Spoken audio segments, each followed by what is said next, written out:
Shalom, selamat malam, salam jumpa kembali untuk sahabat-sahabat konsep yang setia mengikuti tayangan konsep Cohen Serves People, yang setia mengikuti lewat live Facebook. Dan tiba pada malam ini satu kesempatan yang luar biasa, kita boleh bertemu lagi untuk kita boleh bersama-sama belajar Alkitab pada malam hari ini. Pada malam hari ini pembicara kita yang akan membawakan materi pada malam ini adalah Pendeta Muda Ricky Moal. Hamba Tuhan ini melayani di Jawa Timur ya, daerah Konfres Jawa Timur di Jemaat Hacienda dan juga Pareh Kediri ya. Dan pastinya hamba Tuhan ini sudah memiliki pengalaman yang cukup ya untuk boleh membawakan materi pada malam ini untuk kita semua. Baik, pada malam ini sebelum kita memulaikan pelajaran atau diskusi Alkitab kita pada malam ini, kita mohon kesediaan Pendeta Muda Ari Depari untuk memimpin kita di dalam doa buka. Silakan Pendeta. Mari kita sama-sama berdoa. Terpujilah Engkau ya Tuhan Allah kami yang sudah memberikan berkat-berkat khususnya kesempatan bagi kami hingga pada malam ini Tuhan, pada saat kami boleh bersama-sama menyatukan hati pikiran kami dan merendahkan diri kami di hadapan Tuhan untuk kembali menerima pemaparan dari firman yang Tuhan sudah berikan. Dan tentunya kami mau menyerahkan seluruh pembahasan firman Tuhan yang akan kami perbincangkan pada malam ini, khususnya hamba Tuhan Pendeta Muda Ricky Moal yang akan menyampaikan pemaparan firman ini, dan tentunya hambamu Pendeta Milton Pardosi yang akan membimbing kami dalam seluruh rangkaian diskusi Alkitab pada malam ini Tuhan. Dan kami juga mau berdoa kepada semua sahabat-sahabat konsep yang mendengarkan secara live melalui Facebook dan juga melalui platform lainnya nanti, agar kiranya Tuhan kuasai kami dengan kuasa Roh Kudus, sehingga seluruh hal yang kami terima dan juga mungkin akan kami diskusikan akan sesuai dengan kehendak Tuhan. Kesederhanaan pemikiran kami akan Tuhan lengkapi, sehingga semuanya boleh menjadi kemuliaan bagi nama-Mu dan berkat bagi kami semua Tuhan. Ampuni segala kesalahan dan dosa-dosa kami. Kami berdoa di dalam nama Yesus Kristus yang menjadi juru selamat kami. Amin. Amin. Terima kasih banyak untuk Pendeta Muda Ari Depari yang sudah memimpin kita dalam doa. Baik, sahabat-sahabat konsep, pada malam ini pembahasan kita sangat menarik sekali ya. Kenapa? Karena judulnya adalah keselamatan dan perbuatan. Keselamatan mempengaruhi perbuatan atau perbuatan mempengaruhi keselamatan. Nah, kita akan sama-sama belajar dari Roma pasal yang ke-12 sampai pasal yang ke-16 ya. Dan materi kita pada malam ini seperti tadi saya katakan akan dibawakan oleh Pendeta Muda Ricky Moal ya. Jadi waktu dan tempat kami berikan kepada Pendeta Muda Ricky Moal untuk boleh menyampaikan pekabaran Tuhan ya, materi diskusi Alkitab kita pada malam ini. Silakan Pendeta. Baik, shalom. Selamat berjumpa kembali kepada Bapak Ibu Saudara, sahabat konsep dimanapun berada. Kita puji Tuhan karena kesempatan yang baik kita boleh sama-sama belajar lagi. Terima kasih sudah luangkan waktu untuk belajar bersama. Mudah-mudahan dari pelajaran malam hari ini ada hal baik yang kita bisa dapatkan dan hidupkan untuk pertumbuhan iman rohani kita. Saya permisi sebentar untuk share screen.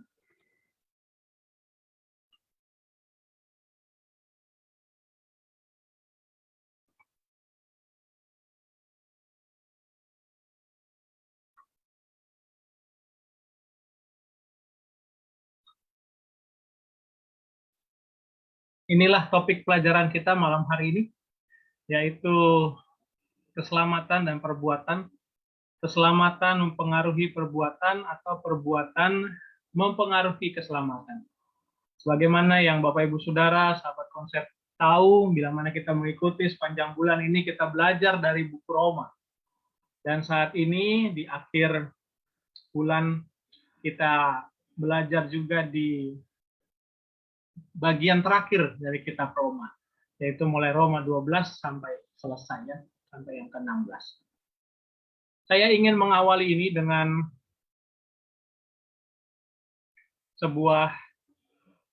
tiga buah hal yang akan kita lihat. Di Roma pasal 12, dalam pembukaannya ada tiga hal yang menarik bagi saya, yang saya pikir kita perlu lihat bersama sebagai pengantar ke diskusi yang lebih jauh. Yang pertama adalah tentang persembahkan tubuh. Ayatnya Roma 12 ayat 1. Demi kemurahan Allah, aku menasihatkan kamu supaya kamu mempersembahkan tubuh sebagai persembahan yang hidup, kudus, dan berkenan kepada Allah. Dan dikatakan itu ibadah yang sejak. Jadi yang pertama adalah persembahkan tubuh. Lalu yang kedua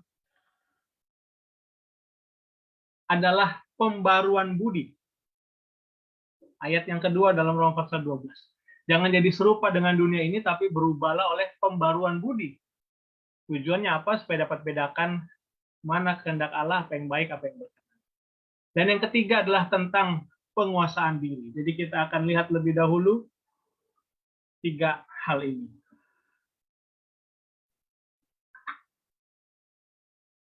Bapak Ibu Saudara, hamba Tuhan Nyonya White memberikan komentar yang menarik mengenai Roma pasal 12.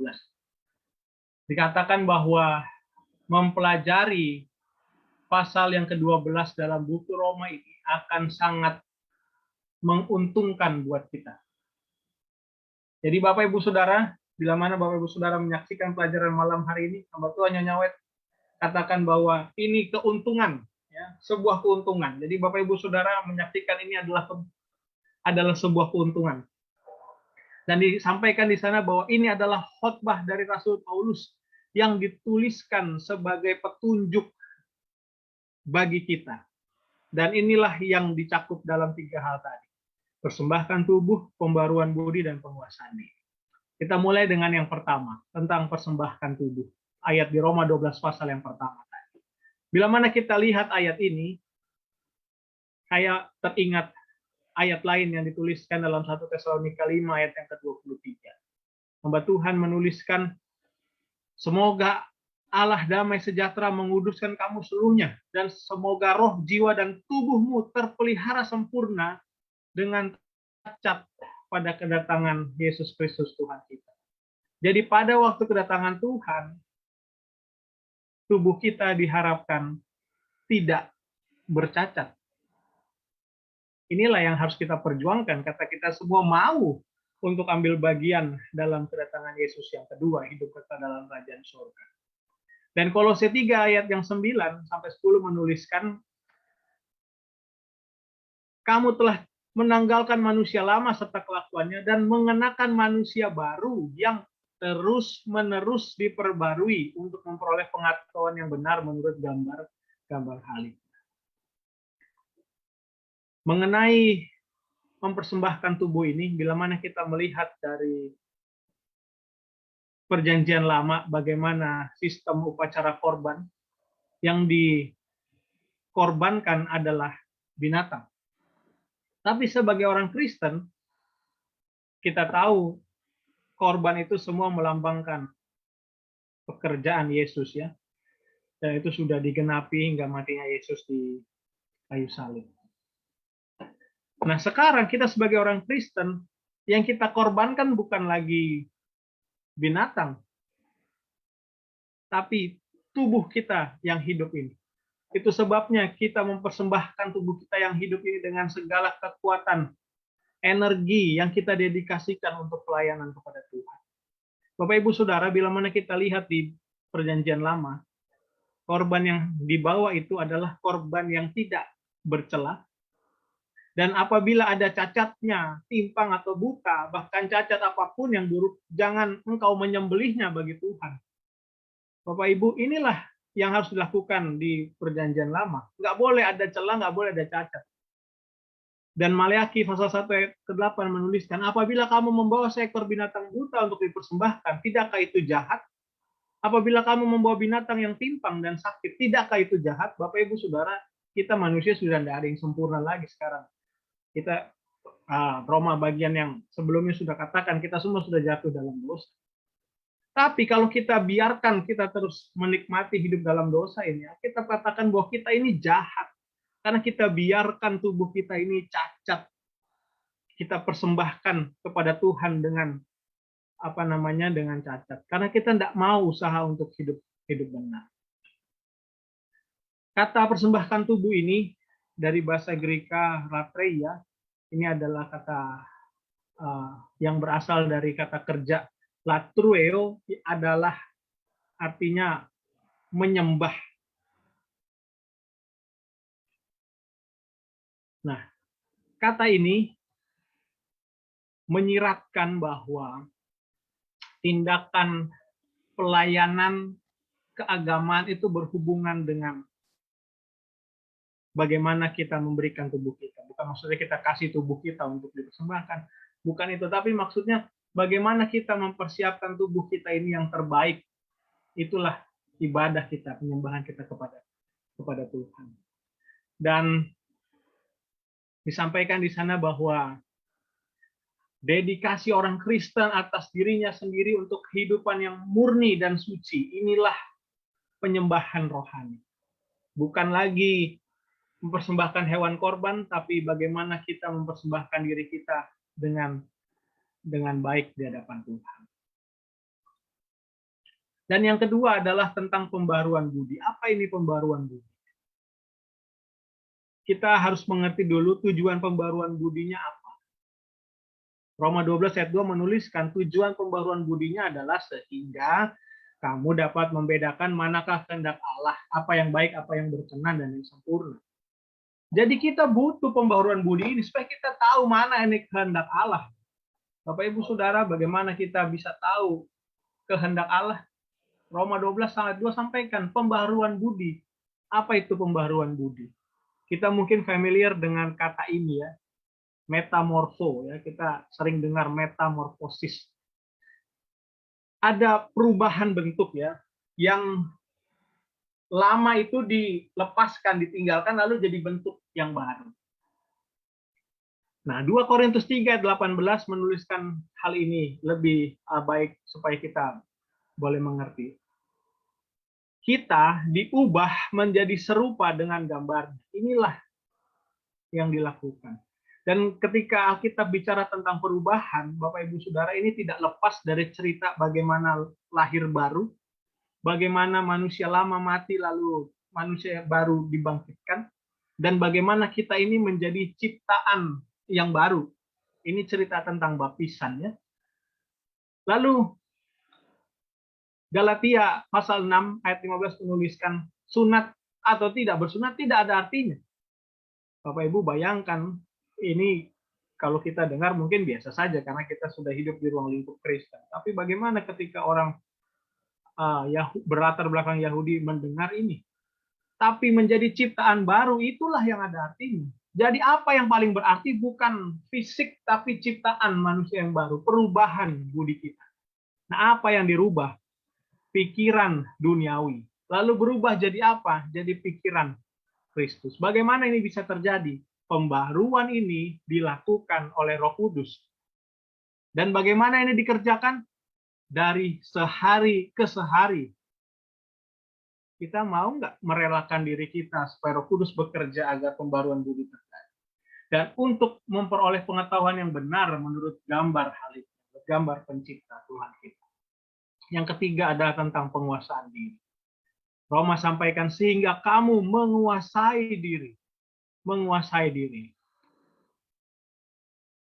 Kata yang digunakan adalah soproneo, berasal dari kata kerja sopron, yaitu untuk menguasai diri, ya, self control. Kata ini muncul tidak banyak, itu sebabnya saya sebutkan, dan muncul dengan arti menguasai diri. Dan muncul juga diasosiasikan dengan cerita bagaimana kesudahan segala sesuatu sudah dekat. Jadi kedatangan Tuhan sudah dekat. Itu sebabnya harus kuasai diri dan jadilah tenang. Jadi dalam menyambut kedatangan Tuhan perlu menguasai diri dan menjadi tenang.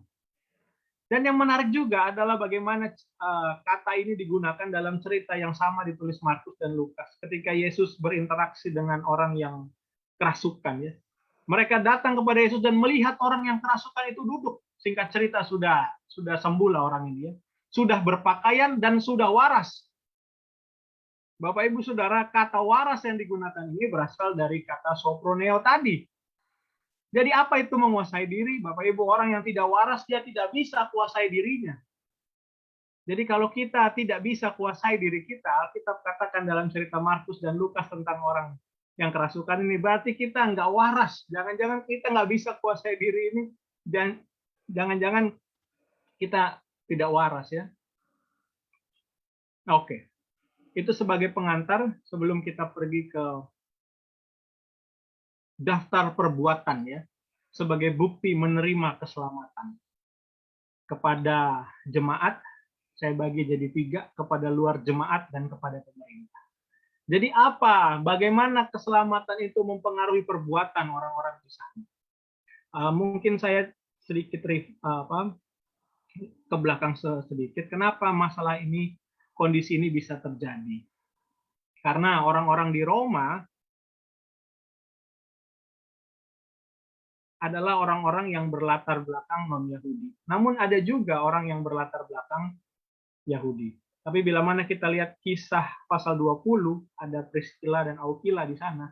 Ketika Kaisar Claudius, akhirnya singkat cerita ya, menyuruh orang-orang yang Yahudi ini, baik yang udah jadi Kristen atau belum, pokoknya orang Yahudi untuk pulang kembali ke Yerusalem.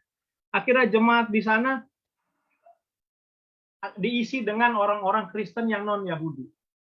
Nah, itu kita akan lihat nanti kenapa akhirnya timbul beberapa pertanyaan yang menarik untuk kita bahas.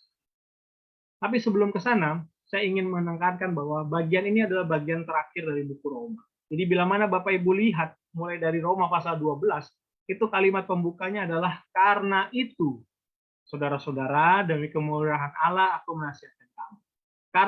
Karena itu nih seperti kesimpulan ya. Jadi kalau sudah bicara panjang-panjang lalu akhirnya karena itu, ini nih intinya, ini kesimpulannya ya. Bapak Ibu mungkin bisa lupa yang sebelumnya, tapi jangan lupa bagian-bagian yang terakhir.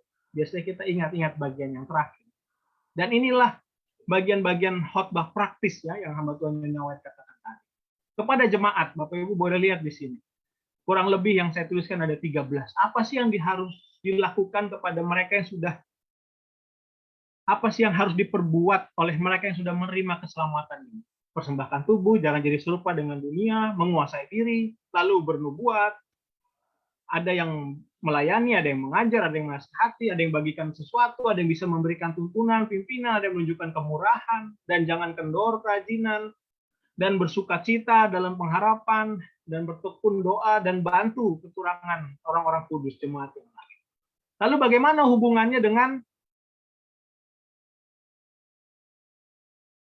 jemaat dalam hal dekatnya kedatangan Tuhan? Nah, Rasul Paulus juga sampaikan ini kepada jemaat. Kita tahu bahwa sekarang ini sudah dekat ya, saatnya telah tiba untuk bangun dari tidur. Keselamatan sudah lebih dekat daripada waktu kita percaya. Itu sebabnya tanggalkan perbuatan kegelapan dan mengenakan perlengkapan senjata terang. Dan di ayat 14 disebutkan apa itu perlengkapan senjata terang? Kenakanlah Tuhan Yesus Kristus sebagai perlengkapan senjata terang. Lalu dihubungkan lagi tentang ajaran palsu di Roma pasal yang ke-16. Sebagai jemaat, hati-hati ya, dikasih wanti-wanti lah, supaya waspada. Ada yang memberikan ajaran yang bertentangan dan itu menimbulkan perpecahan dan godaan. Dan Paulus sampaikan mereka itu cuma mau menguntungkan diri mereka sendiri dan mereka menipu orang-orang yang tulus hati mau datang kepada Tuhan. Inilah yang Paulus sampaikan. Lalu disampaikan juga oleh Paulus tentang 4 hal ini ya, kepada jemaat di sana.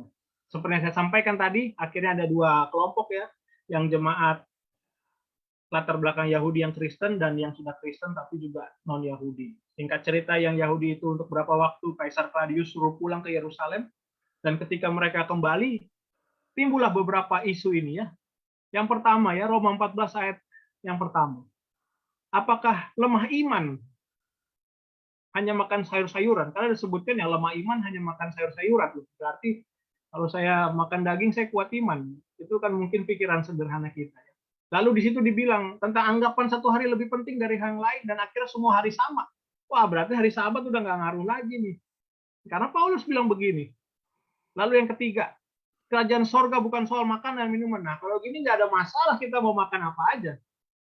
Tapi apakah demikian yang sedang dibicarakan? Lalu juga disampaikan di sana, jangan makan daging atau minum anggur. Wah, kita yang masih makan daging mungkin langsung pikir, wah, bagaimana ini ya? Sebentar, kita akan lihat apa sebenarnya yang dimaksudkan dan kita mau lihat berdasarkan konteks dari apa yang Paulus sampaikan. Karena kita tidak boleh lepaskan satu ayat dari konteksnya, lalu kita coba terangkan satu ayat itu, gabungkan dengan ayat yang lain yang keluar dari konteks. Lalu yang kedua adalah tentang keluar jemaat, bagaimana kehidupan orang Kristen yang sudah diselamatkan itu kepada sesama. Oh, banyak Bapak Ibu ya, ada 16 ini. Jangan pura-pura, jauhi kejahatan, saling mengasihi. Berkati siapa yang menganiaya kamu, jangan mengutuk, ya. Jangan pikirkan perkara yang tinggi, pikirkan perkara yang sederhana. Jangan anggap diri pandai. Karena dipikir karena sudah orang Kristen, wah, saya udah paling pintar dari semuanya. Jangan balas kejahatan dengan kejahatan, lakukan apa yang baik bagi semua orang. Dan hidup dengan damai dengan semua orang, ya. Jangan menuntut balas. Rasul Paulus sampaikan, pembalasan itu hak Tuhan, ya. Dia yang akan menuntut balas. Dan kalau musuh seterunya lapar, kasih makan, ya. Jangan berhutang apa-apapun. Dan intinya adalah mengasihi sesama manusia. Kenapa? Karena inilah inti pemenuhan dari hukum Taurat. Lalu Paulus juga sampaikan tentang bagaimana perbuatan yang dilakukan seharusnya dilakukan mereka sudah selamat. Orang-orang Kristen ini harus bagaimana sikapnya kepada pemerintah. Kita harus ingat bahwa waktu itu konteksnya adalah pemerintah Roma. Dan disampaikan Rasul Paulus, tiap-tiap orang harus takluk kepada pemerintah. Karena pemerintah yang ada ditetapkan oleh Allah. Barang siapa melawan pemerintah, ia melawan ketetapan Allah. Maukah kamu hidup tanpa takut terhadap pemerintah? Perbuatlah apa yang baik dan kamu akan beroleh pujian daripadanya. Rasul Paulus pulangnya lagi, pemerintah ini adalah hamba Allah untuk kebaikan kamu. Pemerintah menyandang pedang, pemerintah adalah hamba Allah. Dan juga disampaikan Paulus, bayarlah kepada semua orang apa yang harus kamu bayar. Pajak kepada orang yang berhak menerima pajak, cukai kepada orang yang berhak menerima cukai, dan rasa takut, rasa hormat kepada yang berhak. Bapak Ibu Saudara, ini bukan baru Paulus sampaikan ini. Kita ingat cerita Yesus bagaimana dia sampaikan, ya berikanlah kepada kaisar apa yang harus diberikan. Mungkin kita lihat ini biasa saja ya, tapi kalau kita ingat cerita Yesus dan cerita Paulus, bahkan Paulus sendiri pun dihukum oleh pemerintah Roma. Mereka tanda kutip ya, mungkin rasa ditekan dengan pemerintahan. Tapi mereka tetap bilang, ya kasihlah apa yang menjadi bagian mereka. Mereka tidak bilang, nggak usah turut pemerintah karena mereka zalim nih kepada kita nih, nggak bagus kepada kita, kita lawan. Nggak bisa, saudara. Paulus sampaikan, Yesus dan Paulus juga sampaikan bahwa kita harus tunduk kepada pemerintah yang ada di dunia ini ya. Lalu berikut adalah tentang jemaat di Roma. Ini komentar Paulus tentang jemaat di Roma. Paulus ketika menuliskan surat ini belum pergi ke Roma ya, dia baru ingin pergi ke Roma karena dia harus pergi dulu kembali ke Yerusalem antar persembahan, baru dia bilang nanti kalau saya ke Spanyol saya mau singgah. Tapi Paulus sudah berikan gambaran tentang jemaat Roma. Mereka penuh kebaikan. Jemaat di Roma ini penuh dengan segala pengetahuan, sanggup untuk saling menasehati. Kita juga harus ingat bagaimana majemuknya jemaat di Roma ini ya, karena ada yang berlatar belakang Yahudi, ada yang non-Yahudi. Dan Roma 16 ayat 19 menuliskan, kabar tentang ketaatan telah terdengar oleh semua orang. Kita sukacita ya kalau punya jemaat seperti ini. Jemaat kita, wah didengar, mereka semua udah didengar kemana-mana karena baik, karena penuh pengetahuan ya, sanggup untuk saling menasehati. Ini luar biasa saudara. Inilah yang Paulus sampaikan. Nah sekarang kita masuk ke 4 hal tadi ya, yang kita sudah lihat di slide-slide sebelumnya. Inilah beberapa pembahasan untuk malam hari ini sebagai diskusi kita dari Roma 12 sampai Roma 16. Apa benar yang lemah iman makan sayur, lalu yang makan daging berarti kuat iman? Dan apakah benar anggapan satu hari lebih penting dari yang lain ataupun semua hari sama saja, dan kerajaan sorga bukan soal makanan dan minuman, dan jangan makan daging atau minum anggur? Ini kita mau coba lihat pelan-pelan malam hari ini. Nah, pernyataan Paulus dalam Roma 14 ini ditafsirkan beragam ya oleh beberapa orang. Yang pertama, ketika bicara Roma 14, mungkin Bapak Ibu bila mana ada Alkitab ya di tangan atau di handphone, mungkin kita boleh sambil buka agar kita boleh sama-sama nikmati ini ya. Roma pasal yang ke-14. Apa benar bahwa orang yang makan sayur ini mereka lemah? Nah, ayat ini sudah ditafsirkan bahwa ini meremehkan pola makan vegetarian. Berarti yang vegetarian berarti lemah, kan dibilang begitu, hanya makan sayur. Lalu yang kedua, digunakan untuk menghapus perbedaan antara daging yang halal dan haram. Karena ya makanan nggak penting, apa saja bisa kita makan. Lalu yang ketiga, untuk menghilangkan perbedaan hari ya. Karena di sana disampaikan bahwa ya yang seorang anggap hari satu lebih penting daripada hari yang lain, tetapi yang lain menganggap semua hari sama saja. Jadi mana yang benar ini ya? Bapak Ibu Saudara, kita harus lihat pasal ini ya dalam terang atau dalam konteks latar belakang kepercayaan mereka. Mereka ada yang latar belakang Yahudi yang biasa dengan makanan-makanan, yang biasa dengan binatang-binatang halal, dan ada mereka yang latar belakang Yahudi juga yang biasa dengan merayakan hari-hari raya, dan ada mereka orang Kristen yang latar belakang non Yahudi yang biasa menyembah dewa-dewa sebelumnya gitu ya, begitu masuk Kristen sudah tinggalkan semua dan segala macamnya ya. Nah, kalau kita lihat dari latar belakang tersebut dan kita lihat masalah apa yang terjadi pada waktu itu pada orang Kristen di abad pertama ini, kita akan mengerti dengan jelas ya bahwa Paulus tidak lakukan satupun dari antara ketiganya. Kalau kita melihat sesuai konteksnya.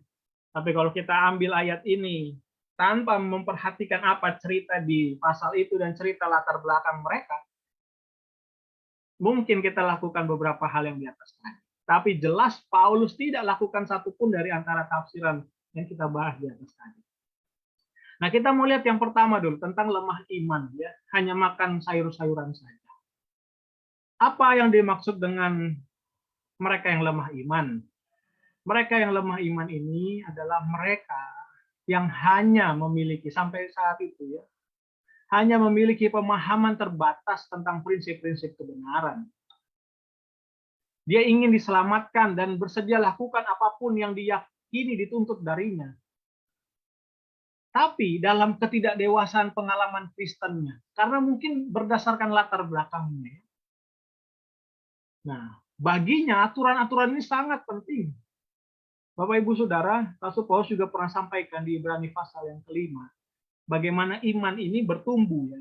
Ada orang yang mungkin latar belakang biasanya, lalu begitu masuk kenal kebenaran, langsung berubah gitu ya. Itu baik.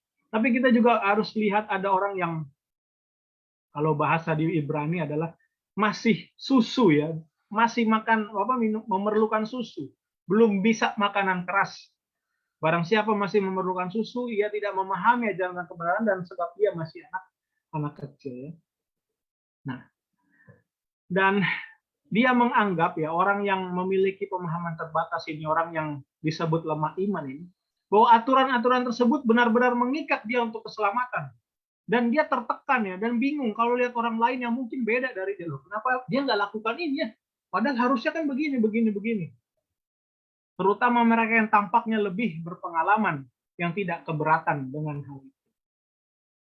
Bapak Ibu Saudara, ada anggota yang mungkin masih memiliki pengertian kebenaran yang masih sederhana. Ada mungkin yang sudah sedang, ada mungkin yang sudah tinggi. Nah, dengan pemahaman yang berbeda ini, kita harus berhati-hati mempraktekkan iman kita di hadapan mereka yang punya pengertian berbeda tentang kebenaran. Supaya ini jadi lebih membumi ya. Nah, contoh sederhana. Ada yang nggak mau transaksi hari Sabat, sama sekali apapun, pokoknya saya nggak akan pernah transaksi hari Sabat. Ya silahkan, monggo. Tapi ada juga yang masih berterima untuk bertransaksi hari Sabat dengan kebutuhan-kebutuhan yang mendesak dan mungkin emergensi, misalnya bayar tol, Mungkin ada yang beli bensin, mungkin ada yang beli obat karena sakit, gitu ya. Dengan alasan itu. Ada mungkin yang sudah nggak mau, ya inilah perbedaan-perbedaan. Lalu tentang memasak pada hari Sabat, ada yang setuju, ada yang tidak. Ya, ini kita beberapa waktu lalu sudah pernah bahas ya ketika kita bahas buku Keluaran ya tentang api pada hari Sabat. Lalu tentang perawat atau dokter yang bekerja pada hari Sabat. Kalau yang kerjanya di rumah sakit Advent, ini nggak salah ini. Tapi kalau kerja di rumah sakit luar, ini bersalah ini. Lalu tentang cincin kawin, ada yang melihat sebagai perhiasan. Ada mereka yang nggak mau pakai. Saya nggak mau pakai cincin kawin karena bagi saya ini perhiasan dan kayaknya nggak perlu saya tunjukkan ini. Tapi ada yang melihat ini bukan perhiasan, ya. Dan di beberapa bagian dunia lain, ya memang melihatnya bukan perhiasan gitu. Kalau saudara tanya saya nggak pakai cincin kawin ya. Bukan karena perhiasan atau enggak, karena emang nggak punya juga gitu, dan nggak pengen juga. Tapi ada orang yang mungkin melihatnya berbeda. Gitu. Nah inilah contoh-contoh sekarang yang terjadi ya hari-hari kita ini. Inilah yang juga dulu pernah dialami ya, ceritanya mirip-mirip. Nah, kita perlu lihat ini membandingkan dengan tulisan Rasul Paulus di kitab yang lainnya, karena kita tahu buku Roma ini ditulis kurang lebih setahun, nggak sampai setahun bahkan kira-kira ya dari penulisan buku Korintus. Nah, isu di Korintus juga ada mirip-mirip. Jadi apa yang Paulus tuliskan ini bukan isu yang cuma terjadi di Roma, tapi di berbagai jemaat waktu itu juga terjadi. Jadi kita harus melihat ini sebagai satu paket yang sama karena konteksnya sama. Nah, dua pendapat yang berbeda terhadap memakan daging yang sudah dipersembahkan kepada berhala, ini bukan daging yang halal atau yang haram. Ya.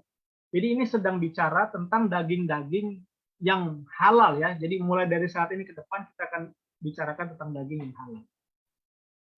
Bagaimana ada yang daging-daging yang sudah dipersembahkan ya di pasar-pasar mungkin untuk berhala. Dan ada yang tidak mau makan itu karena pikir ini sudah dipersembahkan kepada berhala. Itu sebabnya sebagian anggota tolak, tapi sebagian berterima dengan alasan nanti kita lihat. Dan akhirnya mereka lebih pilih makan sayur daripada kita harus makan daging yang menurut mereka sudah dipersembahkan kepada berhala. Tapi apa yang Paulus sampaikan? Tidak ada berhala. Bagi mereka yang mempersembahkan itu kepada berhala, yaitu berhala mereka. Tapi bagi kita, seorang Kristen, orang percaya, kata Paulus, tidak ada berhala. Jadi kalau mau makan, makan aja. Karena itu nggak ada dipersembahkan kepada nggak ada berhala di sana. Ada anggota yang makan daging persembahan, bahkan makan di dalam kuil berhala. Ini buat yang lain nggak berterima ya. Lalu Paulus sampaikan tidak rugi dan tidak untung juga kalau makan ataupun nggak makan. Tapi Paulus juga sampaikan jangan jadi batu sandungan, jangan lukai hati nurani mereka yang lemah sehingga berdosa kepada Kristus. Jadi kalau ada yang kurang berterima karena latar belakangnya dulu mungkin dia di dalam kuil nggak melihatnya itu sebagai sesuatu yang nggak baik. Lalu kita bilang nggak ada berhala nggak apa-apa. Tapi yang lain mungkin nggak berterima. Inilah Paulus lakukan. Dia putuskan untuk tidak mau lagi makan daging supaya nggak jadi batu sandungan. Walaupun dia sebenarnya percaya nggak ada juga berhala di sana, tapi dia tetap nggak mau makan di situ. Kenapa? Menghargai yang lain supaya jangan jadi lemah yang lain. Kamu boleh makan segala sesuatu yang dijual di pasar daging tanpa mengadakan pemeriksaan karena keberatan hati nurani. Alasannya karena tidak tahu apakah sudah dipersembahkan atau belum. Dan kalau diundang makan di rumah orang yang tidak percaya, maksudnya ini makanan halal ya, binatang halal ya lagi-lagi ya. Ini nggak pernah bicara tentang binatang halal. Ya makan saja. Kalau ada saudara yang berkata bahwa itu persembahan berhala, jangan kamu makan karena dia mengatakan keberatan hati nurani. Ini yang tadi. Jadi jangan timbulkan syak dalam hati orang. Nggak usah juga kita jadi ngotot. Ini bagi saya nggak masalah. Tapi bagi mereka yang belum bisa berterima, daripada jadi batu sandungan, lebih baik nggak usah. Lalu anggapan hari yang satu lebih penting dari yang lain, dan semua hari sama saja. Bapak Ibu Saudara, hingga pada zaman masa Paulus, orang Yahudi, dan orang Yahudi yang sudah jadi Kristen, itu masih merayakan 7 hari raya orang Yahudi ya. Namun orang Kristen yang non-Yahudi tidak rayakan upacara-upacara ini. Kenapa? Karena mereka nggak punya kebiasaan latar belakang itu. Kita tahu Paulus sendiri pun masih menghadiri ya. Di buku Kisah 20 dituliskan. Paulus juga anggap sunat tak berarti. Kita sudah baca tadi. Namun dia tetap suruh Timotius untuk disunat. Timotius ini blasteran ya, setengah Yahudi, setengah non Yahudi ya. Dan akhirnya udah sunatlah supaya bisa berterima dengan yang lain. Nah, masalahnya adalah dengan perbedaan ini orang-orang di Roma saling menghakimi satu dengan yang lain. Itu jadi masalah. Mereka pikir, oh nggak boleh, ini paling benar. Tapi Paulus, Bapak Ibu Saudara, tidak sedang bahas sabat mingguan yang adalah bagian dari 10 hukum. Sabat mingguan ini juga bukan bagian dari 7 hari raya yang disebut juga sabat-sabat ya. Kita sudah bahas ini beberapa waktu yang lalu ya.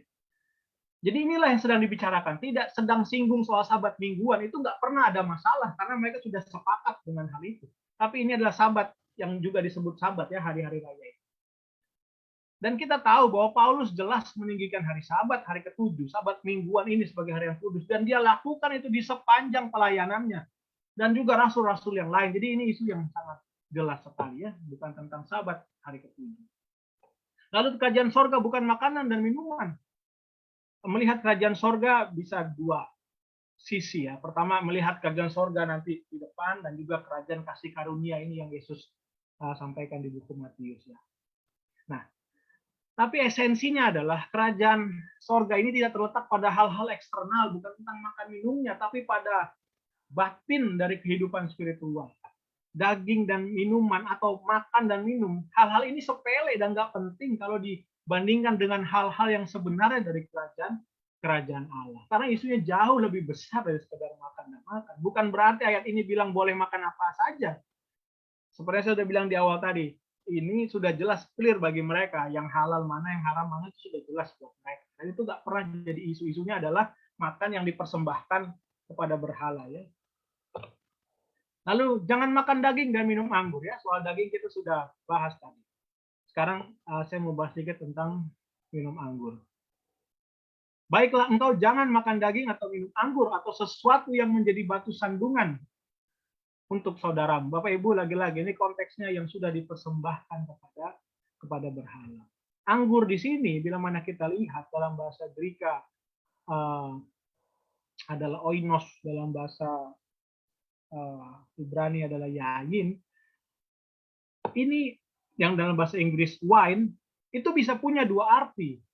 Adalah jus anggur yang difermentasi ataupun tidak difermentasi. Jadi oinos ini bisa berarti dua.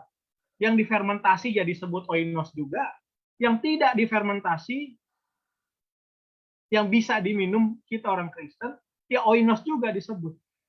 Nah, ini sangat jelas, Paulus tidak sedang bicara anggur yang difermentasi. Kenapa? Karena itu sudah jelas. Di dalam buku Efesus, Paulus tuliskan begini, janganlah kamu mabuk oleh anggur, oinos. Jelas ini yang dirujuk adalah anggur yang memabukkan, yang difermentasi. Tapi isu di sini bukan anggur yang difermentasi. Jadi isunya balik lagi sama seperti daging. Ini dipersembahkan kepada berhala. Dan Bapak Ibu kalau lihat di Roma ini juga dituliskan sesuatu atau apapun lah, daging, minum anggur atau apapun yang jadi batu sandungan bagi yang mereka belum terima, jangan dilakukan di hadapan mereka. Karena bisa melemahkan iman mereka. Nah, Bapak Ibu Saudara, saya ingin membawa pikiran kita sekarang ke Roma pasal yang keempat. Tentang bagaimana Paulus melihat pembenaran oleh iman ini mengangkat cerita Abraham. Ayat yang ketiga menuliskan, percayalah Abraham kepada Tuhan dan Tuhan memperhitungkan hal itu kepadanya sebagai kebenaran. Sebab telah kami katakan bahwa kepada Abraham iman diperhitungkan sebagai kebenaran. Ayat 10. Dalam keadaan manakah itu diperhitungkan? Sebelum atau sesudah ia disunat? Paulus sampaikan, bukan sesudah disunat. Tapi sebelum dia disunat sudah diperhitungkan kebenaran. Dia punya iman sejati. Iman yang hidup dalam Tuhan yang dinyatakan melalui penurutan. Bapak Ibu Saudara, ada 4 penekanan dari Paulus dalam cerita ini. Dalam cerita buku Roma. Bagaimana mempersembahkan tubuh yang kudus dikaitkan banyak dengan mempersiapkan diri dengan menyambut kedatangan Tuhan. bagaimana harus perubahan budi, ada yang ditinggalkan, berubah menjadi pikiran Kristus tadi, dan Roh Kudus yang bekerja hari demi hari. Lalu ada penguasaan diri, bagaimana kita harus menguasai diri supaya kita tahu nih bedakan mana yang baik, mana yang enggak, dan dikaitkan di cerita Matius dan Lukas tadi tentang orang kerasukan, ya, mereka yang waras adalah mereka yang bisa menguasai diri, dan tentunya tentang persatuan jemaat. Bapak Ibu Saudara, orang-orang yang sudah menerima keselamatan itu akan lakukan 4 penekanan ini dalam hidup mereka, ya. Kenapa? Karena penekanan inilah aspek dari iman, kasih, dan pengharapan, ya. Ini yang kita sudah bahas di sebelum-sebelumnya. Tadi cerita Roma pasal 4, bagaimana Paulus melihat pembenaran itu. Sekarang Yakobus pasal 2. Bukankah Abraham Bapak kita dibenarkan karena perbuatan-perbuatannya ketika ia persembahkan Ishak, anaknya di atas mezbah? Tadi cerita Paulus dibenarkan sebelum disunat, ya, sebelum melakukan sesuatu. Kamu lihat bahwa iman bekerja sama dengan perbuatan-perbuatan, dan oleh perbuatan itu iman jadi sempurna. Abraham menyatakan perbuatan adalah bukti hubungan yang sejati dengan Allah. Iman yang membawa kepada pembenaran adalah iman yang hidup, yang berbuat. Kelihatannya sekilas seperti berbeda, tapi keselamatan itu mempengaruhi perbuatan. Mereka yang selamat akan berusaha mengikuti apa yang dinasihatkan di buku Roma ini. Nah, Paulus dan Yakobus ini sepakat mengenai pembenaran oleh iman. Tidak ada yang berbeda di antara mereka. Paulus sedang mengamanatkan betapa tidak benar mencari kebenaran melalui perbuatan. Sementara Yakobus mengaitkan betapa bahaya konsep pernyataan pembenaran tanpa perbuatan.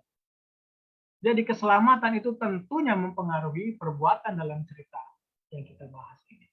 Jadi baik amal maupun iman yang mati tidaklah menuntun kepada pembenaran. Jadi harus ada buktinya, ya, kita menerima itu. Saya pikir kita sudah pernah bahas ini di pasal-pasal sebelumnya. Dan sebagai penutup, Bapak Ibu Saudara, inilah respon Paulus kepada jemaat di Roma. Penuh kebaikan, penuh segala pengetahuan, sanggup saling menasihati. Bukan tidak pernah ada kontradiksi, bukan tidak pernah ada perbedaan, namun mereka sanggup untuk saling menasihati. Dan kabar ketaatan mereka terdengar oleh semua orang. Mudah-mudahan kita sebagai orang Kristen, jemaat kita, kehidupan kita juga seperti ini, orang-orang di Roma, ya, penuh kebaikan, penuh pengetahuan, dan saling menasihati. Dan kita didengar orang karena ketaatan kebaikan kita. Kiranya Tuhan memberkati, dan mungkin ada pertanyaan, tanggapan, kita boleh diskusi, belajar bersama. Amin.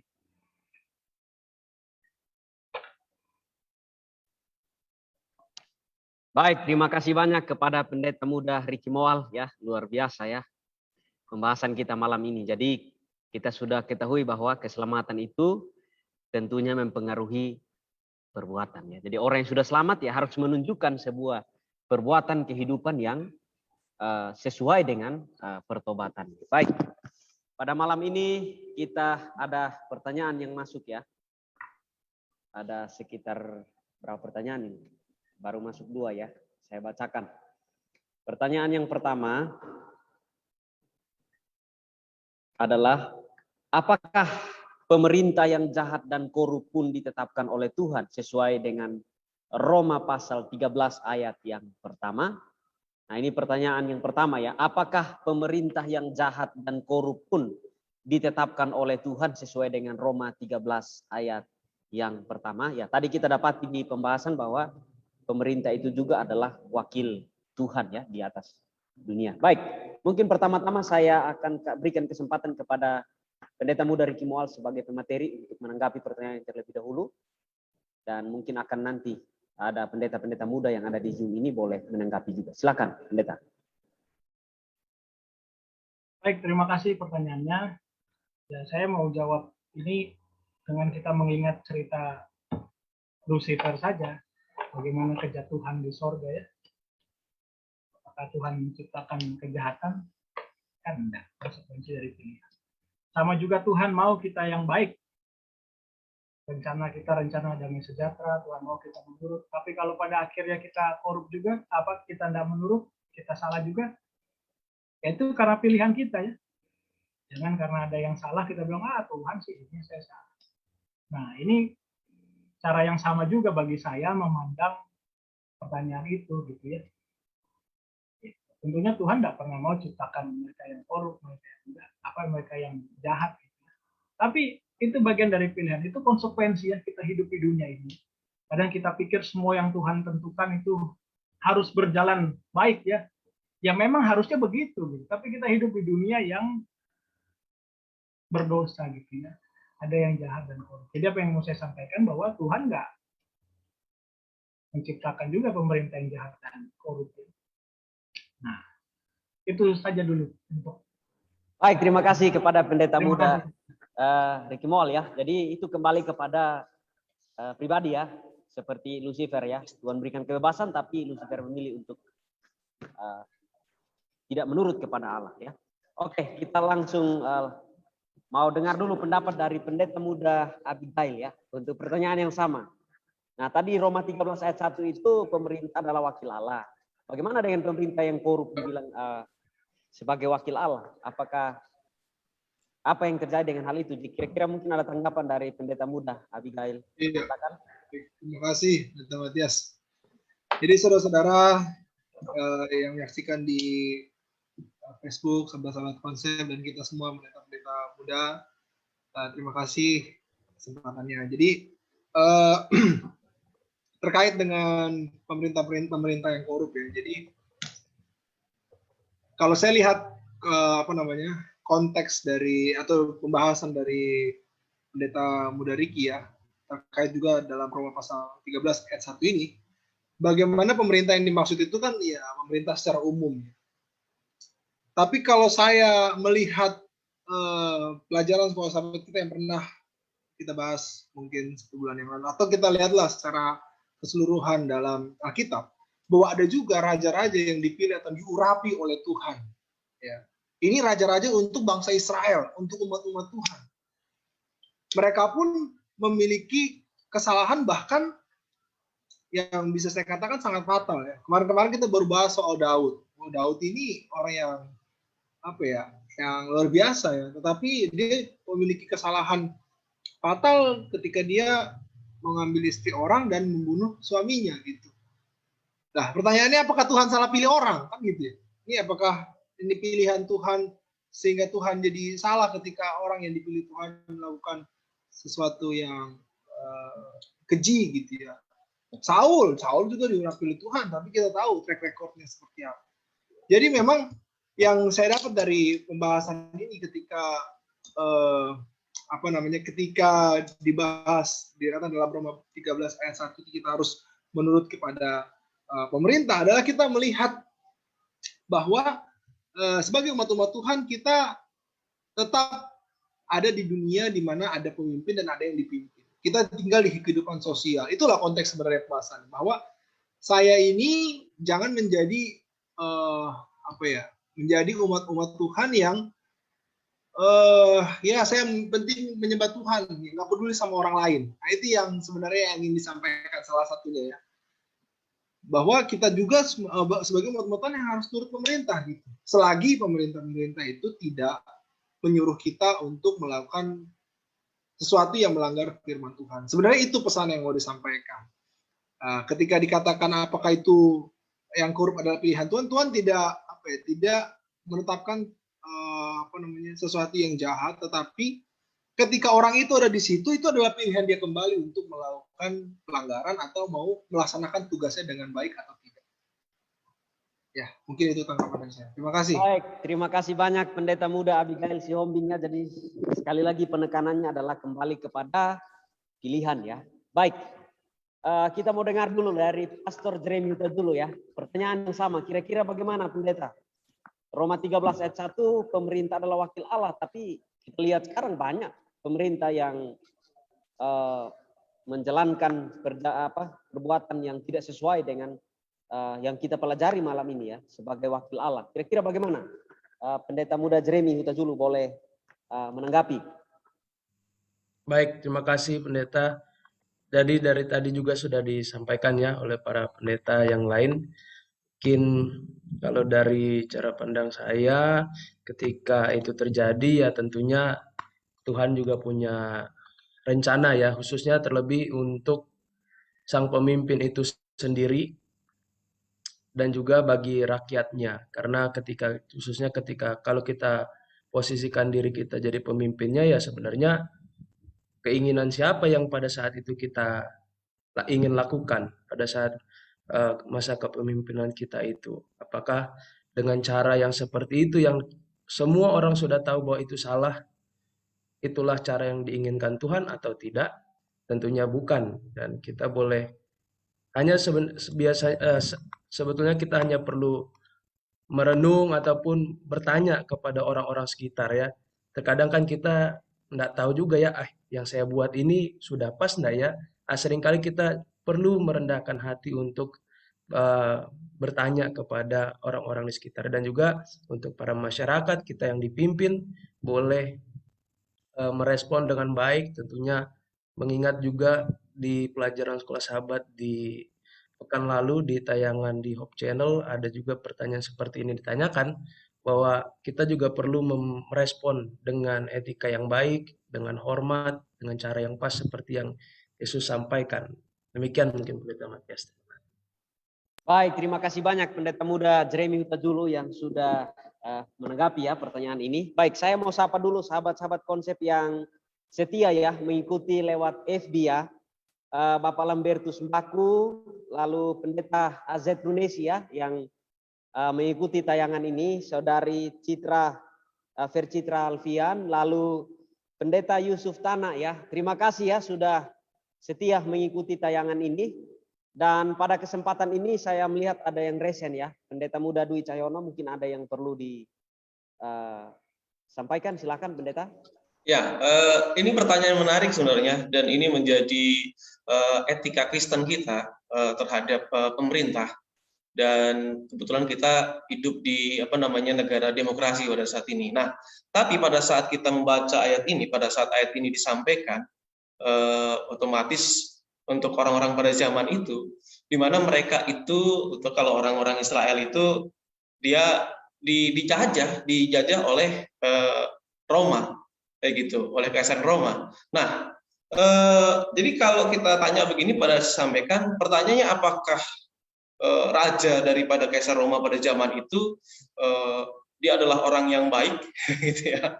Ya, tentu saja bisa diragukan karena dia menjajah kerajaan daripada Israel sendiri, ya, dan dia di bawah pemerintahan yang tidak waktu itu bukan orang yang kemungkinan besar bukan orang yang takut akan Tuhan atau bahkan mereka bukan mengenal Tuhan. Tetapi Paulus sampaikan bahwa kita harus taat kepada pemerintah, kayak gitu. Jadi begini, segala sesuatu yang terjadi di alam semesta ini itu semua atas izin Tuhan. Kalau Tuhan nggak izinkan, itu tidak akan terjadi.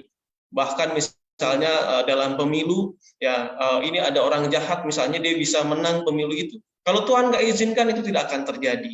Jadi sudah disampaikan tadi, mungkin ada rencana Tuhan daripada itu. Nah, bagaimana sikap kita untuk menyikapi hal ini? Begitu. Nah, di dalam Kisah Para Rasul 5 ayat 29 dikatakan, tetapi Petrus dan rasul-rasul itu menjawab, katanya, kita harus lebih taat kepada Allah daripada kepada manusia. Nah, ini konteksnya adalah pada saat Rasul Petrus ini dilarang untuk menyampaikan pekabaran Injil oleh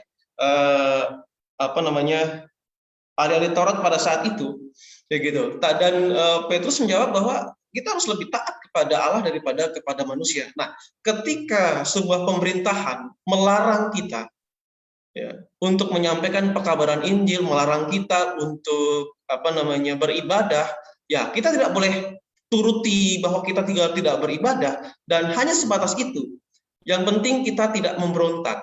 Jadi kita tidak boleh terlibat dalam pemberontakan. Sebagai contoh demikian, orang Israel pada zaman itu berpikir bahwa Mesias itu adalah membangkitkan kembali, membangun kembali kerajaan Israel, dan itu bisa dilakukan kalau dia memberontak ke Kekaisaran Roma. Dan oleh sebab itu Mesias itu kebanyakan mereka memimpin perang untuk yang pada saat itu ya, yang mengaku Mesias memimpin perang untuk memberontak kepada kerajaan Roma. Yesus tidak lakukan itu. Nah, dari sini menunjukkan bahwa kerajaan Allah itu tidak terpengaruh oleh kerajaan fisik. Yang penting dia tidak melarang kita beribadah dan mengabarkan Injil. Ya, kalau dia melarang, baru kita tidak menurutinya. Bukan berarti kita harus memberontak. Jadi kita menghormati keputusan Allah dalam menetapkan raja-raja itu. Mungkin itu aja yang saya tambahkan. Terima kasih. Mohon maaf agak panjang. Baik, terima kasih Pendeta Muda Dwi Pendeta Cahyono ya. Matias, Oh ya, berarti silakan. gimana dong? Ini Pendeta Matias, kan katanya harus nurut pemerintah ya. Terus pemerintah suruh kita ini sekarang ini harus vaksin. Nah, terus aku nggak mau ikut nih, karena takut. Nanti dibilang aku nanti ikut tanda 66 gini-gini, terus nanti takut aku jadi nggak ke surga ini. Nah, sedangkan kita tahu bahwa vaksin ini kan membantu kita, setidaknya membantu kekebalan. Ini gimana dong kayak begini? Apakah pemerintah terlalu maksa kita atau gimana nih kira-kira ya? Terima kasih. Baik, terima kasih Pendeta Muda Adrian ya. Jadi ya inilah isu yang terjadi sekarang ya. Ada orang katanya mau urus KTP disuruh vaksin ya. Setelah pergi vaksin harus bawa KTP. Jadi yang membingungkan juga. Ini lucu ya, lucu yang terjadi sekarang ya. Oke baik. Saya lihat ada dosen pembimbing kita ada di sini ya, Pendeta Milton Pardosi. Sekalian menanggapi pertanyaan pertama dan langsung kedua karena ini berkaitan. Pertanyaan pertama saya baca ulang ya, Pendeta Pardosi. Apakah pemerintah yang jahat dan korup pun ditetapkan oleh Tuhan sesuai dengan Roma 13 ayat 1? Lalu yang kedua, bagaimana cara kita untuk tetap takluk kepada pemerintahan yang jahat dan tidak sesuai dengan firman? Padahal itu menurut Rasul Paulus itu menjadi sebuah keharusan. Lalu pertanyaan ketiga yang ditanyakan oleh Pendeta Muda Adrian Runesi. Mungkin Pendeta Pardosi langsung menanggapi pertanyaan ini karena berkaitan. Terima kasih, silakan Pendeta. Baik, selamat jumpa kembali ya sahabat konsep ya. Terima kasih saudara hadir di Zoom dan juga di live di Facebook ya.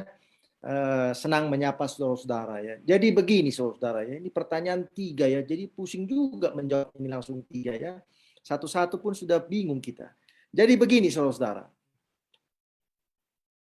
Pemerintahan itu, kalau saudara tadi amati penjelasan dari pemateri kita Pendeta Muda Ricky Mawal, pemerintahan itu adalah wakil Tuhan di atas dunia ini. Pemerintah itu adalah wakil Tuhan.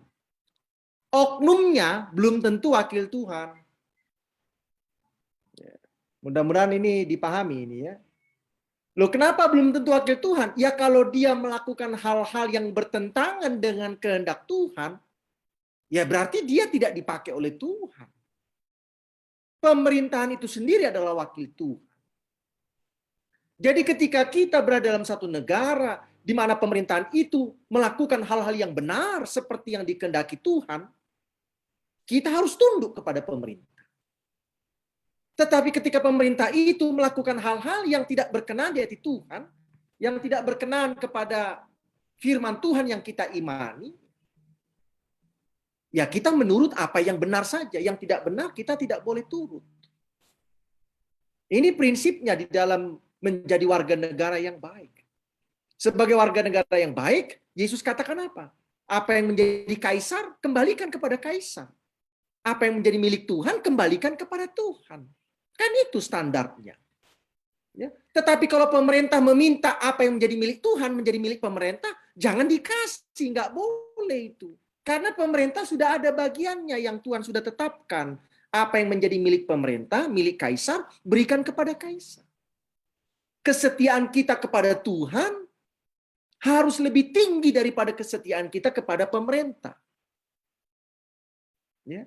Tetapi kewajiban kita kepada pemerintah harus kita kerjakan sesuai dengan ini firman Tuhan. Ya. Jadi ini saya kira bisa menjawab poin pertama, kedua, dan yang ketiga.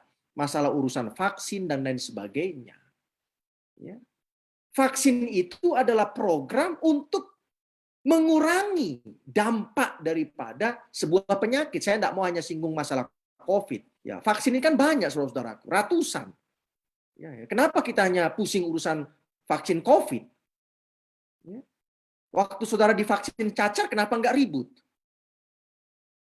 Waktu saudara divaksin polio, kenapa nggak geger dunia ini? Padahal kalau saudara kena polio, sedih hidup kita ini, sedih.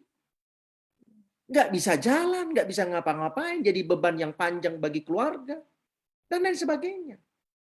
Kenapa kita nggak ribut ketika vaksin hepatitis?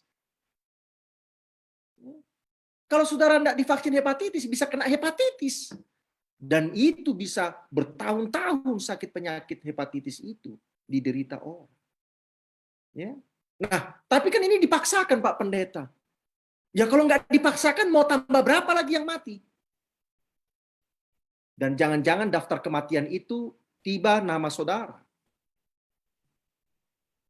Nah kalau sudah tiba nama saudara, baru saudara katakan, menyesal aku nggak divaksin. Sudah telat. Anda kan sudah masuk dalam kubur. Nggak bisa lagi ngomong, aku telat divaksin. Enggak. Tetapi kalau dikatakan saudara kalau mau divaksin harus tinggalkan imanmu, ini baru menarik kita diskusinya. Gitu loh. Baru menarik berdiskusi kalau begitu. Maka apakah kita akan divaksin pendeta kalau kita diancam tinggalkan iman? Jangan tinggalkan imanmu. Tolak vaksin. Tolak vaksin demi Yesus Kristus. Amin. Amin, puji Tuhan ya. Jadi saya pikir pemikiran yang bertanya dan saya sebagai pemimpin juga jadi terbuka ya dengan jawaban Pendeta Pardosi ya. Jadi soal urusan vaksin atau tidak vaksin, malam ini berdoa bagi yang bersikeras tidak divaksin, berdoa lebih banyak supaya mendapat pandangan yang baik ya seperti malam ini supaya boleh divaksin besok ya. Baik, saya lihat ada pertanyaan ya yang masuk juga. Mungkin pertama-tama kepada pemateri kita ya, Pendeta Muda Ricky Moal. Pertanyaannya adalah, tadi di dalam pembahasan itu menyinggung tentang anggur yang memabukkan ya. Nah, pertanyaannya adalah bagaimana dengan Ulangan pasal yang ke-14 ayat yang ke-26. Jadi itu adalah pertanyaan dari sahabat konsep yang sedang mengikuti ya di Facebook ya, Pendeta Yusuf Tanah ya. Jadi mungkin boleh ditanggapi Pendeta Muda Ricky Moal sebelum nanti ke hamba-hamba Tuhan lain yang ada di Zoom. Silakan Pendeta. Ya, terima kasih pertanyaannya. Pendeta Matias dari Facebook ya. Tadi di bawah ayatnya Ulangan 14 ayat 26 ya. Mungkin kalau ada yang punya Alkitab atau apa boleh saya baca dulu ya supaya kita semua sama-sama tahu kira-kira apa yang kita. Ulangan 14 ayat 26. Haruslah engkau membelanjakan uang itu untuk segala yang disukai hatimu, lembu sapi atau kambing domba, untuk anggur atau minuman yang memabukkan, atau apapun yang diingini hatimu.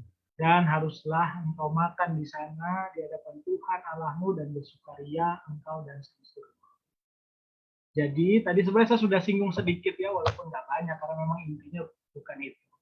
Dalam bahasa Greka tadi anggur itu adalah oinos. Oinos itu dalam bahasa Ibrani disebut yain, yang di Ulangan 14 ayat 26 itu diterjemahkan ke bahasa Indonesia menjadi anggur. Lalu ada yang disebut di situ minuman yang memabukkan, dalam bahasa Ibrani itu adalah shekat. Singkat cerita saudara, nanti kepanjangan jelasin itunya ya. Jadi baik kata-kata itu bisa berarti dua. Anggur, jus anggur yang difermentasi, yang akhirnya jadi memabukkan, dan yang tidak difermentasi. Tentunya kita tahu Alkitab bicara banyak tentang bagaimana anggur ini membawa dampak yang buruk ya. Di Rasul Paulus tulisan di Galatia juga tadi sudah disebutkan. Nah, dari hal itu tentunya apa yang dimasukkan di sini bukan anggur yang memabukkan, ya, tapi minuman anggur yang tidak difermentasi. Nah, itu mungkin yang saya boleh jawab, Pendeta. Terima kasih. Baik, terima kasih Pendeta Muda Ricky Moal. Saya mau dengar dulu pendapat dari Pendeta Muda Jimmy Huta Barat ya. Pertanyaan yang sama.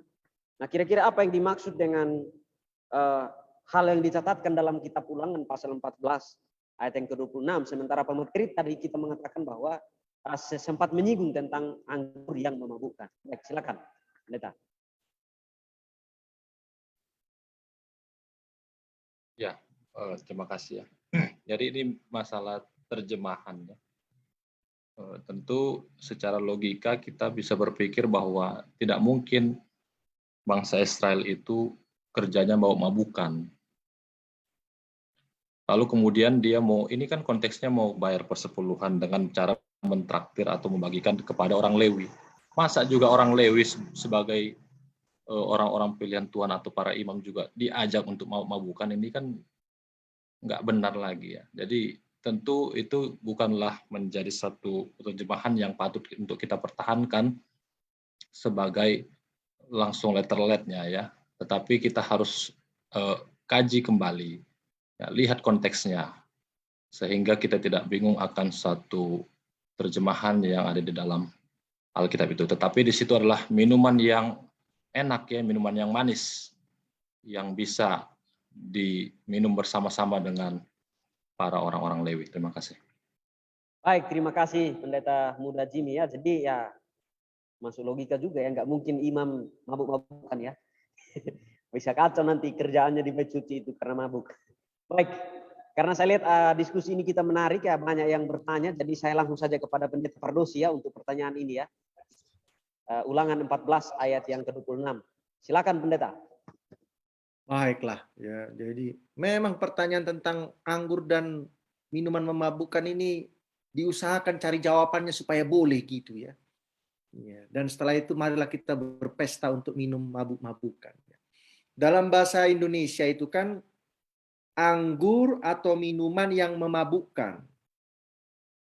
Dalam bahasa Inggrisnya wine or similar drink. Artinya minuman yang sejenis dengan anggur. Berarti kalau dalam bahasa yang lain, strong drink. Minuman yang keras, tapi bukan jadi minuman keras. Ini jadi kacau kita kalau berbahasa Indonesia begini. Minuman yang keras bukan berarti minuman keras gitu loh.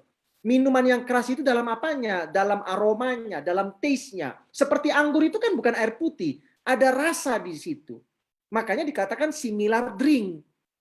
Jadi boleh saja itu minuman dari jus, jeruk, atau apa, yang sama juga olahannya seperti buah anggur yang menjadi minuman anggur. Anggur kan tidak harus memabukkan. Ya.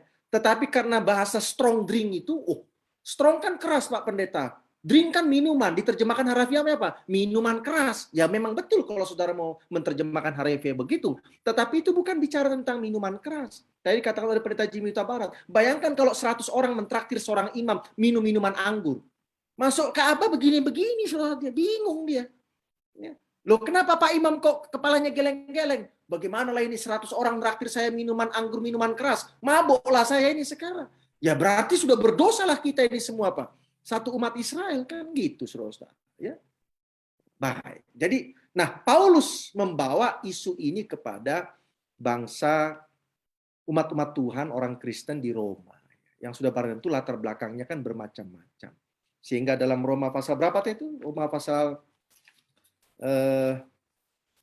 berapa pemateri? Pasal 15 ayat berapa ya? Ayat 21 ya?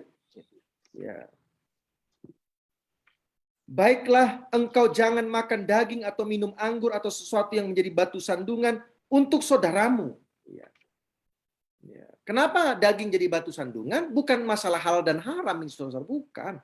Paulus tidak pernah persoalan tentang halal dan haram di sini. Paulus sedang mempersoalkan ada orang yang melihat daging itu sebagai bahagian dari penyembahan berhala dan lain sebagainya.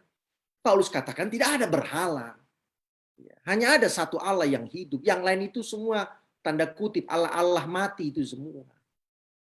Tapi karena ada orang yang latar belakangnya bukan dari kekristenan yang murni, ya, mungkin dia bertobat di tengah-tengah usianya sehingga dia percaya kepada yang namanya ada tanda kutip Allah-Allah itu. Jadi daripada jadi batu sandungan, lebih bagus kita apa? Berhenti untuk makan daging atau minum anggur atau sesuatu yang menjadi batu sandungan untuk apa? Untuk saudara-saudara kita yang lemah dalam imannya ya. Kalau dalam konteks Rasul Paulus ini kan saudara-saudara kita yang apa? Yang lemah ya. Seperti di pasal 15 ayat yang 1. Kita yang kuat wajib menanggung kelemahan orang yang tidak kuat. Dan jangan kita mencari apa? Mencari kita kesenangan sendiri. Dalam bahasa sekarang ini, masa bodoh.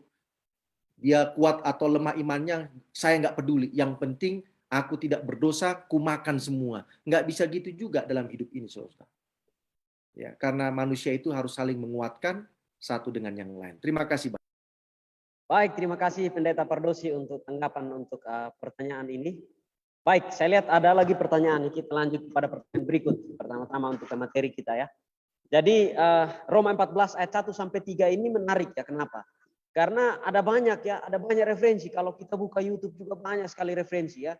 Dan cara menafsirkannya juga berbeda-beda ya. Bahkan dikatakan di Roma 14 ayat yang kedua itu ya, yang seorang yakin bahwa ia boleh makan segala ya, ada kalimat segala di situ ya. Jadi saya pikir mungkin ini perlu ditekankan lebih lagi, karena dengan ada kata segala maka semua dihalalkan ya, binatang yang haram pun jadi halal ya. Padahal kalau tadi pemateri mengatakan bahwa yang dimaksud di Roma pasal 14 itu pure ya, pure hanya binatang yang halal, bukan binatang yang haram. Nah, kira-kira bagaimana ini perlu ditekankan supaya banyak orang tidak bingung soal Roma 14 ayat 1 sampai 3 ini. Monggo silahkan Pendeta Muda Ricky Moal untuk menanggapi ini terlebih dahulu. Terima kasih Pendeta Matias, karena tadi di akhir kalimat Pendeta Matias sebenarnya sudah menjawab juga ya. Jadi saya hanya mengulangi apa yang Pendeta Matias sampaikan.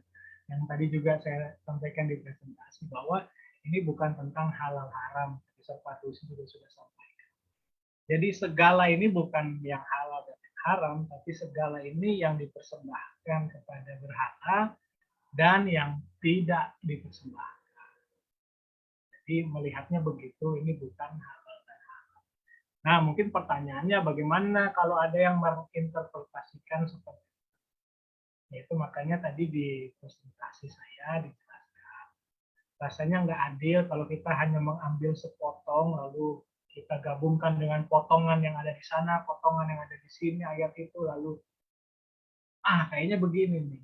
Itu sebabnya tadi saya bawakan latar belakangnya, konteks ceritanya seperti apa. Ini yang mereka masalahin sebenarnya apa sih, gitu ya? Apakah halal haram? Dan ternyata kan bukan gitu. Nah, sudah clear, sudah sepakat soal itu. Terima kasih, Pendeta. Baik, terima kasih banyak Pendeta Muda Ricky Moal ya. Jadi saya mau sapa dulu sahabat-sahabat konsep yang mengikuti di FB ya. Selamat malam Ibu Hermi Pane ya, selamat bergabung, dan juga Saudara Wolgi ya, sudah mengikuti tayangan lewat Facebook ya. Tuhan memberkati. Baik, saya mau minta dulu pendapat dari Pendeta Muda Adrian Runesi ya, soal pertanyaan yang sama ini ya, Roma 14 ayat yang pertama sampai ayat yang ketiga ya. Kira-kira bagaimana pendapat Pendeta Muda Adrian Runesi ya? Karena di situ ada kata segala ya, jadi seolah-olah semua itu diizinkan di dalam pasal ini ya, Roma pasal 14 ayat yang pertama sampai ayat yang ketiga. Silakan Pendeta. Baik, terima kasih ya. Kalau kita lihat dalam Roma 14 ayat pertama sampai ayatnya yang ketiga, maka kita di sana dikatakan ada apa? Kata segala, ya itu kan hanya ungkapan, artinya tapi ungkapannya itu adalah sesuatu yang apa, yang positif, bukan segala sesuatu yang negatif. Masa segala, nanti kita makan manusia juga lah, kan segala, makan ini semua kan, bukan itu ya. Tapi maksudnya di situ adalah segala apapun yang kita lakukan adalah ya untuk apa, kepujian kemuliaan nama Tuhan ya. Makanya di ayat yang ketiga tadi Roma 14 ayat 3 ya.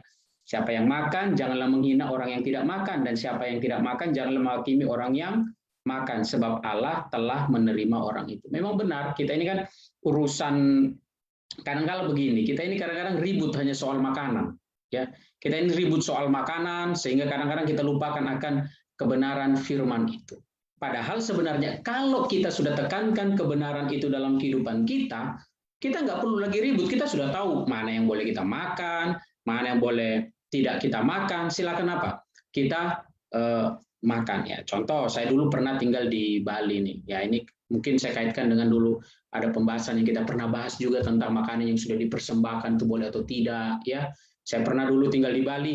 Saya kalau belanja ya semua yang di pasar itu ya memang sudah disembayangkan sama teman-teman kaum dari teman-teman agama kita, ya. Tapi ya saya makan buat saya karena itu apa? Tidak menjadi masalah buat saya, asalkan itu adalah sesuatu yang halal. Jadi Tuhan melihat hati kita. Tapi jangan sampai kita katakan, Tuhan sudah melihat hati, segala apapun yang kita buat, Tuhan pasti melihat hati, pasti kita akan diampuni. Tidak begitu. Tuhan melihat hati yang bagaimana? Pikiran yang bagaimana? Pikiran yang sesuai dengan kehendak Allah. Terima kasih. Baik, terima kasih Pendeta Muda Adrian Runesi ya. Saya langsung saja kepada Pendeta Fardosi ya, pertanyaan yang sama. Kira-kira bagaimana Pendeta untuk menanggapi Roma pasal 14 ayat yang pertama sampai ayat yang ketiga, karena ada kalimat segala di situ. Silakan Pendeta. Nah, supaya menarik, kita pergi dulu ke Kejadian pasal 9 ayat 3. Ada yang mau baca? Kejadian 9 ayat 3.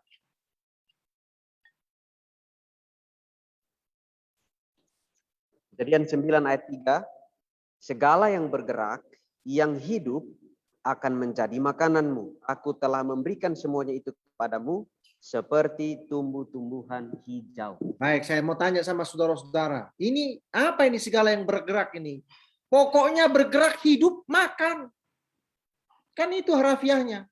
Asal dia bergerak, hidup, makan.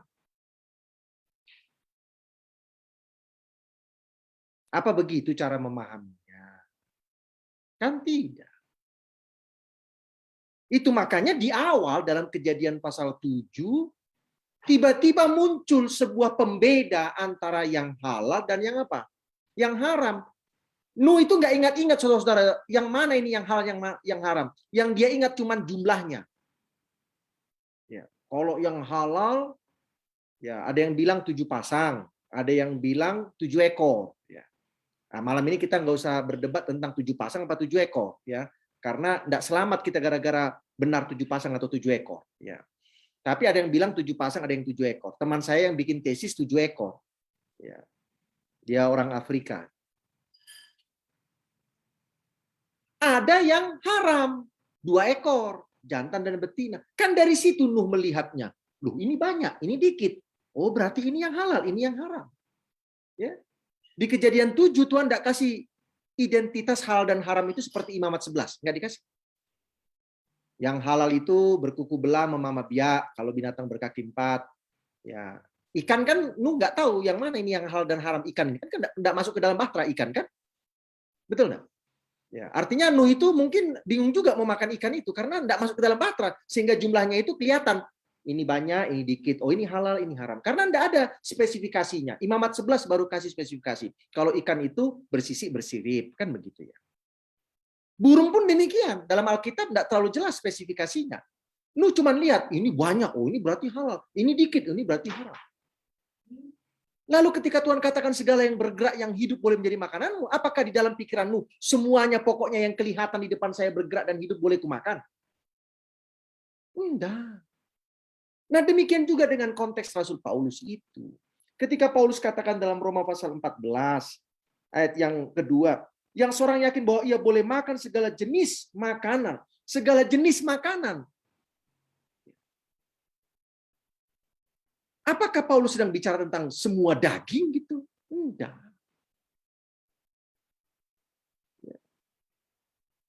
Ada identitas yang Paulus sebutkan sebagai segala jenis makanan itu, identitasnya ada. Itulah dalam konteks makanan halal.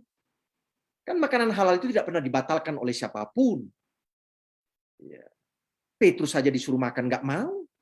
Petruslah orang yang paling nakal di hadapan Yesus Kristus. Disuruh makan nggak mau, nggak mau. Bandel kan? Bandel dia. Tapi itu yang dia pahami, itu yang dia imani. Apakah Yesus menjadi ngotot?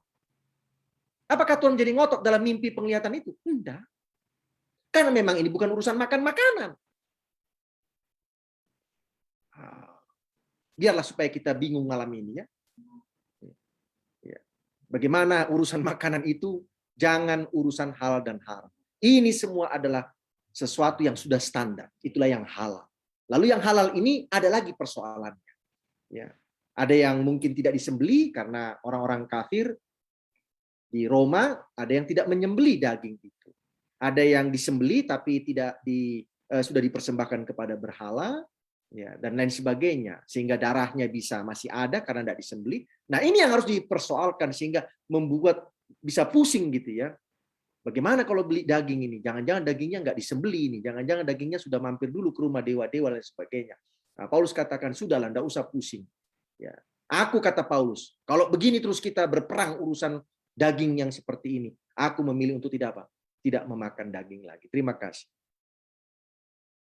Baik, terima kasih banyak ya untuk Pendeta Pardosi dan juga pendeta-pendeta yang sudah menanggapi pertanyaan tadi ya. Baik, ada lagi pertanyaan ya yang masuk. Kira-kira bagaimana dengan kekristenan saat ini ya? Kalau dari pembahasan malam ini kan masalah Roma pasal 14 ini soal daging yang dipersembahkan kepada berhala. Daging dibeli di pasar itu adalah daging yang ada yang bilang sudah dipersembahkan kepada berhala, sementara ada yang bilang tidak masalah. Jadi bagaimana dengan dunia kekristenan sekarang menanggapi ini? Apakah masih istilahnya mengikuti hal tersebut, atau memang benar-benar tidak boleh dipersembahkan, yang sudah dipersembahkan kepada berhala tidak boleh kita makan ya? Kira-kira bagaimana pendeta muda Ricky Moal untuk menanggapi pertanyaan ini ya? Silakan pendeta. Saya pikir prinsipnya tetap sama ya. Orang Kristen yang di zaman Paulus dengan surat-suratnya yang dikirimkan dengan kita, saya pikir sama. Bahwa kita percaya nggak ada berhala gitu. Mungkin pertanyaan tadi bisa lebih dijabarkan lagi ya. Maksudnya orang-orang Kristen sekarang mempersembahkan apa gitu. Maksudnya bagaimana gitu. Ya, tadi mungkin nanti dijelaskan, tapi bagi saya prinsipnya sama ya. Saya pikir prinsipnya sama, bahwa nggak ada berhala gitu. Dan kalau jadi batu sandungan bagi yang lemah, ya jangan kita makin melemahkan, kan itu intinya ya, kayak Paulus gitu. Ya udah saya nggak makan lah, walaupun saya nggak percaya juga itu, tapi ya supaya kita nggak jadi lemah, supaya mereka nggak jadi lemah, karena saya pikir begitu. Saya pikir begitu. Mungkin itu saya bisa tanggapi pendeta. Terima kasih. Siap, terima kasih pendeta muda Ricky Moal. Saya mau dengar dulu tanggapan dari pendeta muda Ari Depari soal ini. Bagaimana kekristenan bisa mentoleransi ya hal itu ya? Daging sudah dipersembahkan kepada berhala, apakah boleh dimakan? Baiklah, saya pikir penekanannya akan kembali berulang-ulang sama, karena seperti penekanan dari pendeta muda Adrian tadi mengenai makanan-makanan di pasar itu yang memang semua sudah dipersembahkan dulu, udah dibuat bantranya, dikasih sesajennya, baru dibawa ke pasar. Ya kalau di Sumatera itu ada makanan-makanan khusus di pasar itu, makanan-makanan Chinese food yang biasanya juga didoakan dulu dan lain sebagainya. Dan jawabannya tetap kembali seperti jawaban Rasul Paulus. Ya, kalau ada orang merasa itu masalah, jangan. Ada yang merasa itu tidak masalah, ya makan. Begitu. Jadi saya pikir itu sejauh itu kita bisa toleransi dan tidak perlu di stretch lagi menjadi masalah yang cukup panjang, dan kita boleh secara bijaksana untuk memilih hal-hal tersebut selama itu tidak mengganggu hubungan kita dengan Kristus dalam konteks makanan halal ya. Terima kasih. Baik, terima kasih pendeta muda Ari Depari. Ya, saya langsung saja kepada pendeta Pardosi ya. Pertanyaan yang sama, bagaimana dengan kekristenan sekarang ini, apakah boleh mentoleransi hal tersebut ya, soal makanan yang sudah dipersembahkan kepada berhala? Silakan pendeta. Mari kita baca 1 Korintus 8 ayat 4 ya. Nanti loncat ayat 7 dan 8. Boleh ada yang bantu baca? 1 Korintus 8 ayat 4, lalu nanti 6, 7, 8. 1 Korintus 8 ayat 4. Tentang hal makan daging, persembahan berhala itu kita tahu. Tidak ada berhala di dunia dan tidak ada Allah lain daripada Allah yang esa. Ayat yang ke-6 dan 7. Terus saja dari ayat 4 sampai 8 enggak apa-apa. Oh ya, sebab sesungguh pun ada apa yang disebut Allah, baik di sorga maupun di bumi, dan memang benar ada banyak Allah dan banyak Tuhan yang demikian. Namun bagi kita hanya ada satu Allah saja, yaitu Bapa yang daripadanya berasal segala sesuatu yang untuk Dia kita hidup, dan satu Tuhan saja, yaitu Yesus Kristus, yang olehnya segala sesuatu telah dijadikan dan yang karena Dia kita hidup. Tetapi bukan semua orang yang mempunyai pengetahuan itu. Ada orang yang karena masih terus terikat kepada berhala-berhala, makan daging itu sebagai daging persembahan berhala. Dan oleh karena hati nurani mereka lemah, hati nurani mereka itu dinodai olehnya. Baik, saudara boleh selesaikan sampai ayat yang ke-13 ya. Dan akhirnya Paulus mengambil kesimpulan, karena itu apabila makanan menjadi batu sandungan bagi saudaraku, aku untuk selama-lamanya tidak akan mau makan daging lagi, supaya aku jangan menjadi apa? Batu sandungan. Nah ini kan ada dua kelompok ya. Ada yang tidak percaya yang namanya Allah-Allah atau Tuhan-Tuhan. Ada yang masih percaya, tadi saya katakan karena latar belakangnya sebelum menerima Yesus. Sehingga di dalam hatinya ini susah dia untuk menghapuskan itu. Ya. Nah, sebagai contoh ya dalam keadaan ketika seseorang beristirahat atau meninggal dunia, Yesus katakan kan beristirahat ya. Maka tanpa disadari seringkali muncul kalimat bahwa orang yang meninggal itu sudah senang di dalam kerajaan sorga. Nah, kalimat-kalimat ini boleh saja muncul dari orang yang memang latar belakangnya berbeda, ya, dan baru mereka menerima kebenaran. Sehingga apa yang selalu dan tertanam di hati pikirannya selama sekian puluh tahun dia dalam keimanannya sebelumnya itu, bisa saja tanpa sadar akan muncul secara otomatis, karena kan sudah tertanam dalam pikirannya. Nah ini yang dimaksudkan Paulus itu, bahwa ada orang yang masih menganggap ada Tuhan itu, ada Allah-Allah yang lain itu. Nah, Paulus katakan apa? Di ayat yang ke 7. Tetapi bukan semua orang yang mempunyai pengetahuan itu. Pengetahuan apa? Hanya ada satu Allah, Allah yang Esa. Jadi kita harus perlu bertenggang rasa kepada saudara kita yang kalau mereka masih belum yakin tentang apa yang kita lakukan, supaya kita boleh menahan diri. Menahan diri. Ya. Walaupun yang kita lakukan itu secara prinsip kebenaran benar, tetapi karena mereka belum dapat memahaminya, kita perlu menahan diri. Apalagi kalau urusan yang sia-sia seperti itu. Paulus katakan apa?